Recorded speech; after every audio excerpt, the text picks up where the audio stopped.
Rajkishore जमुदा sir, अभी से customer का रजिस्ट्रेशन ओईएस में कर सकते हैं कि नहीं? सर अभी इस चीज के लिए मैं मतलब हमारे सारे लीडर भी और हम भी मना कर रहे हैं कि अभी आप कुछ मत कीजिए। अभी आप शांत बैठिए सर, कुछ मत कीजिए, किसी को मत बोलिए कहाँ है क्या नहीं है। जो ऑन पैसिव की मार्केटिंग चल रही है उस मार्केटिंग को चलने दीजिए, जो भी कंपनी कर रही है उसे करने दीजिए। आप चुप बैठिए, जैसे ही आपका रेफरल लिंक आ जाएगा ना, तभी आप उसको शेयर करना शुरू कीजिए। क्योंकि जैसे ही आप रेफरल लिंक शेयर करेंगे तो जो जो भी रजिस्ट्रेशन इसमें ओईएस में कराएंगे वो सिर्फ तब आपके नीचे आएंगे। उसका इन फ्यूचर जब भी कभी खरीदते हैं तो आपका बेनिफिट उसको डायरेक्टली वहां पे होगा। अगर आज करा देंगे तो वो जाएगा कंपनी के बकेट में, पता नहीं वो किसके नीचे, 14 लाख में से पता नहीं किसके नीचे जाएगा वो। तो वो उसमें आपको डायरेक्टली बेनिफिट नहीं होगा। Yes ma'am. यस सर, एक क्वेश्चन और आया था, ये मेरा मतलब व्हाट्सएप पर ही आए थे। तो उन्होंने बोला था कि उनका 7 साल के दो बच्चे हैं, जो मतलब जुड़वा बच्चे हैं उनके। तो दोनों की आईडी उन्होंने लगा रखी है, अभी 7 साल के ही हैं, तो ना तो उनका भी आधार कार्ड पैन कार्ड का आधार कार्ड भी नहीं है, पैन कार्ड तो खैर नहीं होगा, आधार कार्ड भी नहीं है, और आईडी उनके नाम की बना रखी है। तो यहाँ पर मैं सर सलाह दूंगी कि आप अपनी क्योंकि बच्चे बहुत छोटे हैं अभी, और आधार कार्ड और पैन कार्ड भी नहीं होगा, तो अभी आप चाहे उसको अपने नाम भी कर सकते हैं, आगे बच्चों को नॉमिनी में भी डाल सकते हैं। तो जब बच्चे बड़े होंगे तो उनको ऑटोमेटिकली मिल जाएगा, तो ऐसा मुझे नहीं लगता कि कोई दिक्कत है। आप अपना नाम भी डाल लीजिए, अपनी वाइफ का नाम डाल लीजिए उसमें, और अपना बैंक अकाउंट का अपना केवाईसी करवाइए, क्योंकि बच्चे अभी बहुत छोटे हैं। यहाँ पर कुछ एक के बच्चे ऐसे थे जो 15-16 साल के, उनको हम ये बोलेंगे कि हाँ उनकी केवाईसी हो सकती है, क्योंकि पैन कार्ड भी बन जाता है केवाई, और आधार कार्ड भी होता है। और 15 साल के बाद कंपनी जो है, बैंक है, उनको एटीएम वगैरह भी प्रोवाइड कर देता है, तो 2-3 साल आप वेट कर सकते हैं, तो कोई दिक्कत नहीं है। बाकी अकाउंट जो है वो तो आपका लिंक हो जाएगा, वॉलेट है वो आपस में लिंक हो जाएगा। आप अपने अकाउंट में पैसा डलवाइए, क्योंकि वो सेफ्टी भी अभी हमें, मेरी खुद 22 साल की बेटी है, मैं उसका भी पूरा अपना हैंड ओवर अपने ही हैंड में रखने वाली हूँ। क्योंकि अभी एज ऐसी होती है बच्चों की कि बच्चे, मनी ऐसा मैटर होता है जब बच्चे इस टाइम पर डिस्ट्रैक्ट भी हो जाते हैं बहुत सारी चीजों में। जरूरी नहीं कि हमारे बच्चे, चलो ठीक है हम समझा रहे हैं, लेकिन बाहर अभी कॉलेज में निकल रहा है बच्चा, 10 चीजों से बात कर रहा है, तो किस तरीके का एटमॉस्फेयर मिलता है गॉड नोज। तो थोड़ा सा हमें अपने इन चीजों पर भी ध्यान देना पड़ेगा, क्योंकि जब पैसा आएगा तो बच्चों पे गलत इफेक्ट ना डाले। तो इन सब चीजों का ध्यान रखना पड़ेगा। और सर क्वेश्चन है हमारे पास कि क्या केवाईसी के टाइम पैन कार्ड आधार कार्ड लिंक्ड रहना जरूरी है? यस सर, ये ऑन पैसिव का गाइडलाइन नहीं है सर, ये हमारी गवर्नमेंट की गाइडलाइन है। 31 लास्ट डेट है कि हमारे आधार कार्ड और पैन कार्ड लिंक्ड होना चाहिए।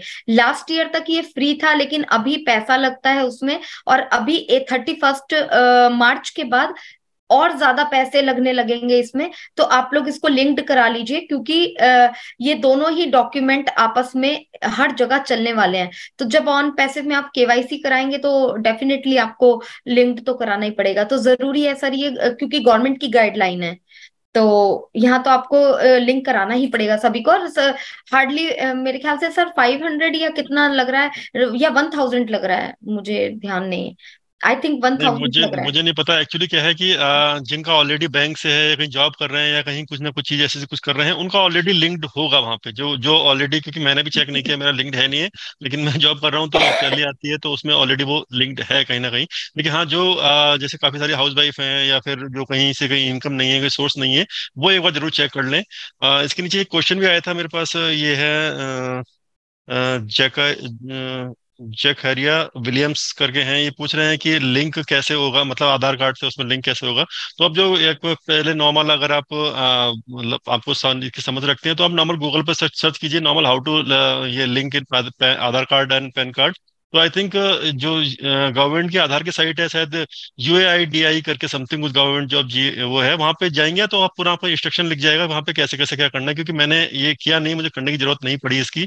लेकिन आप वहां से जाके इसको कर सकते हैं, आप गूगल पर सर्च कीजिए, या फिर UADAI करके .gov.in करके एक साइट है, गवर्नमेंट की जो आधार कार्ड की साइट है, वहां पे जाके इसको आप पैन कार्ड, उसमें एक ऑप्शन आएगा, वहां पे क्लिक करेंगे और जैसे जैसे प्रोसीजर वो फॉलो करेगा, आप उसको करते जाइए और लिंक हो जाएगा आप उसमें। जी सर, एक क्वेश्चन है जो मुझे समझ में नहीं आया, तो मैं पढ़ देती हूँ अगर आप समझ पाए तो। नितिन सर हैं कि सर, इंटरनेशनल वेबिनार में जब हम बाहर हो जाते हैं, इंटरनेशनल वेबिनार से जब बाहर हो जाते हैं तो हर महीने ग्राफ दिखता है। सर क्या वो क्या है, कृपा करके बताइए, ये इसके सर बारे में ये मुझे। सर ये सर एक पीछे एक ग्राफ है, जो कि आपको एक उसके बारे में बताएगा कि किस टाइम पे क्या है, क्योंकि अभी वो आई थिंक मुझे भी लगता है वो डमी डेटा है, अभी जो उसके पीछे वो डमी डेटा है, वो एक्चुअल में डेटा नहीं आएगा, नहीं है वो, कि मैंने भी इसको रीड करने की कोशिश की है जब उसको क्लोज होता है, जब आप सही कह रहे हैं उसके पीछे जब अब जैसे एग्जिट होते हैं, फिर जब हमारी कॉन्फ्रेंस हमारी खत्म होती है, मीटिंग हमारी खत्म होती है ओ कनेक्ट पे, तो उसके पीछे जाके देखेंगे तो एक समथिंग एक पूरा O E S sorry O connect का एक पेज होता है, वहाँ पे राइट साइड में वहाँ पे उसके आइकन होते हैं और उसमें कुछ ग्राफ वगैरह होते हैं। तो ये एक इन फ्यूचर जब आपका पर्टिकुलर आप अगर होस्टिंग कर रहे हैं, तो आप उस होस्टिंग से आप चेक कर सकते होंगे वहाँ पे कि आपका किस टाइम पे आपने कितनी मीटिंग की है, किस टाइम पे किस क्या आया है, किस टाइम पे कितने लोग आए हैं, जैसे कि आप बड़ी मीटिंग का 100 105 कर रहे हैं, तो इस टाइप के बहुत सारी कैलकुलेशंस हैं उसमें, कि आपका ईयरली मंथली और कैसे कैसे क्या है, उसमें बहुत सारी कैलकुलेशन है, लेकिन फिलहाल अभी के लिए वो डमी डेटा है। और जब हमारे ओईएस में आ जाएगा, तो हमको जो हमें कहा ना कि टेस्टिंग करनी है, हमें ये सब चीज करनी है, तो हमें यही सब ऑलरेडी हमारी टेक टीम तो सब टेस्टिंग करके ही करी है, लेकिन फिर भी तब हमें प्रॉपर तरीके से समझ में आएगा, क्योंकि हम इस पर क्लिक कर सकते हैं, देख सकते हैं कि हमने अगर एक मीटिंग कंडक्ट की थी हमने 2 या 4 5 लोगों की, तो हम उस मीटिंग के बाद वो डेटा में क्या क्या कैलकुलेशन आ रही है, तभी हम इसको प्रॉपर बता बता सकते हैं, लेकिन अभी फिलहाल वो डमी डेटा है। Yes ma'am. यस, क्वेश्चन है कि प्रतीक सर का कि पासपोर्ट नंबर देने से कोई प्रॉब्लम तो नहीं होगा। तो सर कोई वैसे कोई प्रॉब्लम नहीं होगी, पासपोर्ट चलेगा, लेकिन केवाईसी जो एक्चुअल में जो मेन डॉक्यूमेंट है, हमारा आधार कार्ड ही चलता है, और उसके नहीं बाद। नहीं नहीं नहीं जी। नहीं मैम, पासपोर्ट जो है, पासपोर्ट आपका वैलिड है, बहुत स्ट्रांगली स्ट्रांगली वैलिड है पासपोर्ट, एक इंडिया में कि हर कंट्री में एक बहुत स्ट्रांगली एक आईडी प्रूफ है, एड्रेस प्रूफ है। क्योंकि आप जब जब आप पासपोर्ट बनाने जाएंगे, तो आपका ये आधार पैन ऑलरेडी उसमें ऑलरेडी सब कुछ लगे, मार्कशीट वगैरह वो ऑलरेडी इतना वेरीफाइड होता है, लोकल पुलिस के द्वारा वेरीफाइड होता है, सब कुछ उसमें वेरिफिकेशन हो चुका होता है। तो ऑलरेडी बहुत ही स्ट्रांग वेरिफिकेशन है। आप दे सकते हैं उसमें पास कार्ड। लेकिन जैसे कि आपको वहाँ पे ऑप्शन रहेंगे, अगर आप एड्रेस प्रूफ देना चाहते हैं, जैसे पैन कार्ड में एड्रेस नहीं होता आपका, आप शायद रिसेंटली कुछ चेंज हुआ है, कुछ आई थिंक बोला गया था, या हुआ है नहीं हुआ है अभी तक, तो आधार पैन कार्ड में एड्रेस का नहीं होता है, सिर्फ उसमें एक पैन कार्ड नंबर ही होता है, लेकिन आधार का आपका एड्रेस प्रूफ होता है, voter card voter card ID आपका आधार एड्रेस प्रूफ होता है, पैन का पासपोर्ट आपका आई थिंक मतलब एड्रेस प्रूफ होता है, आपका ये रजिस्टर्ड जो बिल होता है या घर की प्रॉपर्टी होती है, ये सब जो आपके होते हैं ना कागज, ये आपके वो स्ट्रांग वो होते हैं, तो आप इस टाइप की जो अपनी ऑन पैसिव जो कंपनी है, इस टाइम में कोई आधार और पैन कार्ड तो वो सॉरी पासपोर्ट तो आपका बहुत अच्छे से चलेगा, दौड़ के चलेगा, क्योंकि ऑब्वियसली इंटरनेशनल कंपनी है, इतनी बड़ी ब्रांड है, तो ये सब चीजें तो अच्छे से चलेंगी उसमें।